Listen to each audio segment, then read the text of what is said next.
Iran के जवाबी missile हमलों में 5 इसराइली हुकाम हलाक हो गए हैं। इसराइली हुकाम ने एक शख्स के मारे जाने की तस्दीक कर दी है। ईरान की जवाबी कार्रवाई के बाद तल अवीव धमाकों से गूंज उठा। मिसाइल लगने से कई इमारतें तबाह हो गईं।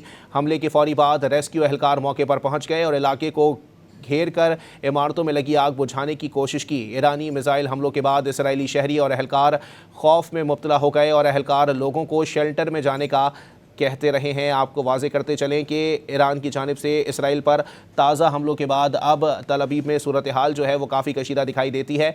वाज़े तौर पर आपको बताएं कि ईरानी हुकाम की जानिब से वाज़े तौर पर यह कहा गया था कि ये हमले जो हैं वो मुसलसल जारी रहेंगे और अब ताज़ा हमलों में 5 इसराइली शहरियों के मारे जाने की इत्तलात हैं। वहीं आपको बताएं कि ईरानी मिसाइल लगने से कई इमारतें तबाह हो गई हैं, जबकि कुछ में आग भी लग गई है। इस वक्त इसराइली एहलकारों और शहरियों में शदीद खौफ का माहौल है और तमाम जो एहलकार हैं वो शहरियों को बंकरों में जाने की हिदायत दे रहे हैं। अपने नाज़रीन को बताएं कि ताज़ा हमलों में अब तक की इत्तलात के मुताबिक ईरान की जानिब से जो मिसाइल इसराइल पर दागे गए थे उसमें 5 इसराइली जो हैं वो हलाक हो गए हैं, जबकि मिसाइल लगने से मुतअद्दिद इमारतें जो हैं वो तबाह हो गई हैं और कुछ में आग भी भड़क उठी है। जबकि इसराइली हुकाम ने एक शख्स के मारे जाने की तस्दीक कर दी है। ईरानी मिसाइल लगने से कई इमारतें तबाह जबकि कुछ में आग लग गई है और अब वहाँ पर रेस्क्यू ऑपरेशन भी जो है वो जारी है, जबकि वहाँ एहलकारों और शहरियों में शदीद खौफ व हिरास जो है वो पाया जाता है। वहीं साथ ही साथ आपको वाज़े करते चलें